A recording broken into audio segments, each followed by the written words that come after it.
Yo, what's up, y'all? It's your boy Oaghaji, aka Oaghaji, back with another review. And today's review is going to be a bit of a retake or a redo of a previous review I did.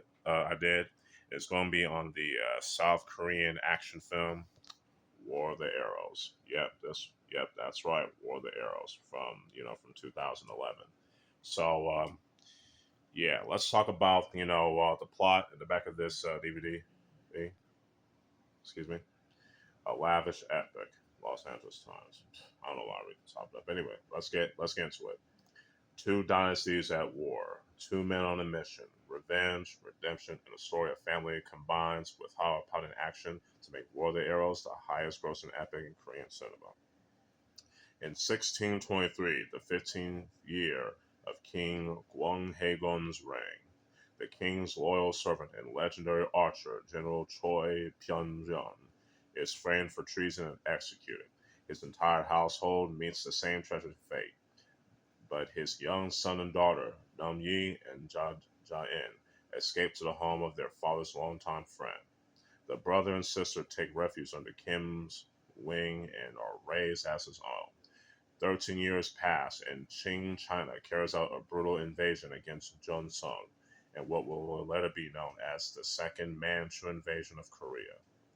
On the wedding day of Ja-in and Kim Mu-sun's son,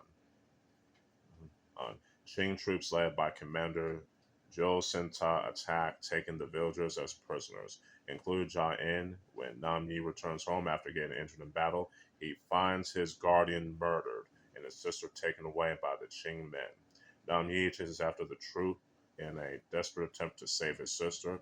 Nam tracks down Ja-in, but faces brutal battles with Jo Sinta's best men in order to escape.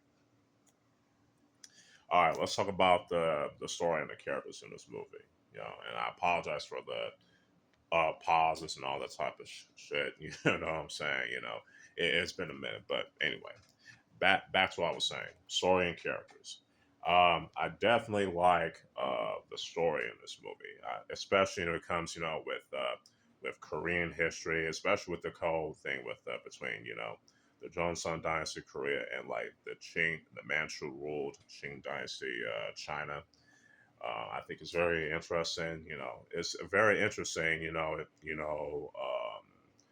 Especially with the main character Nam Yi trying to, rescue, his sister and all this other stuff, and also, the Manchu villains in this, which I think is cool, and the fact it takes place during the second Manchu invasion of Korea, which is an interesting part of history that cats like me probably never knew about before watching this movie, which I think is nice.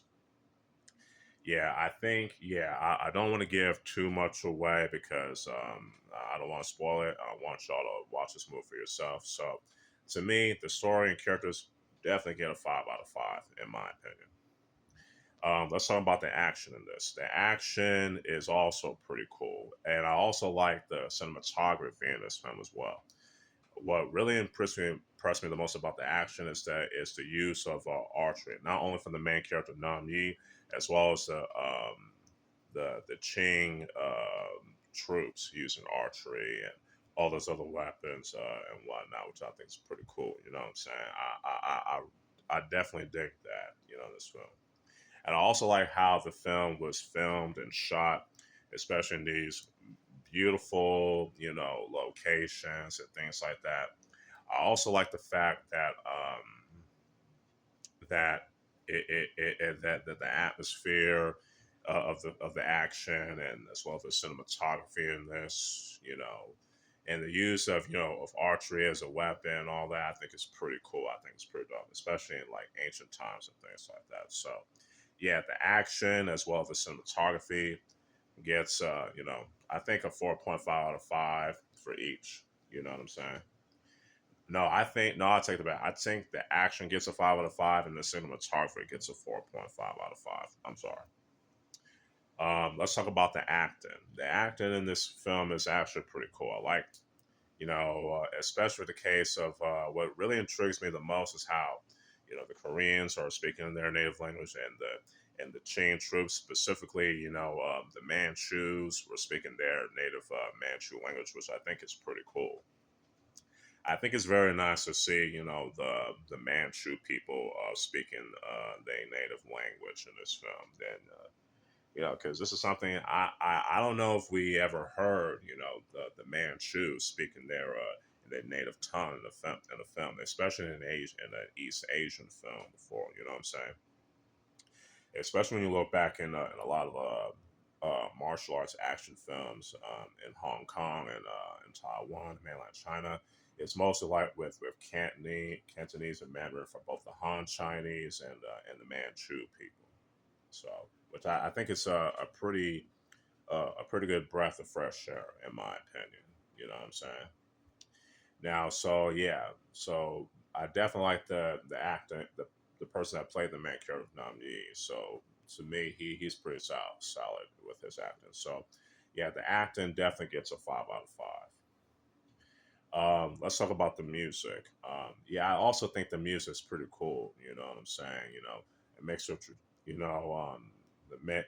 especially how epic it'd be, especially when it comes to the action scenes and things like that, which I think is pretty dope. So yeah, it's been a while since I watched this film, but I think it's like a mixture of traditional Korean music, if I remember correctly. If not, correct me in the comments below, because again, it's been a minute since I've watched it, so I need to get back into watching it. But yeah, to me, the music's solid, so yeah, it gets a 5 out of 5 in my opinion. Overall, War of the Arrows is a pretty dope ass historical South Korean action film that I definitely recommend y'all watching. You know what I'm saying? So yeah. So overall, this film definitely gets a 5 out of 5 in my opinion. Or no, it should be a 4.5 out of 5 because that's like a perfect. So yeah, I think 4.5 out of 5 is much better. So yeah. Anyway, hope y'all enjoy this installment of Oaghaji Reviews. I'll catch y'all on the next one. So it's your boy Oaghaji, aka Oaghaji, signing out. Peace.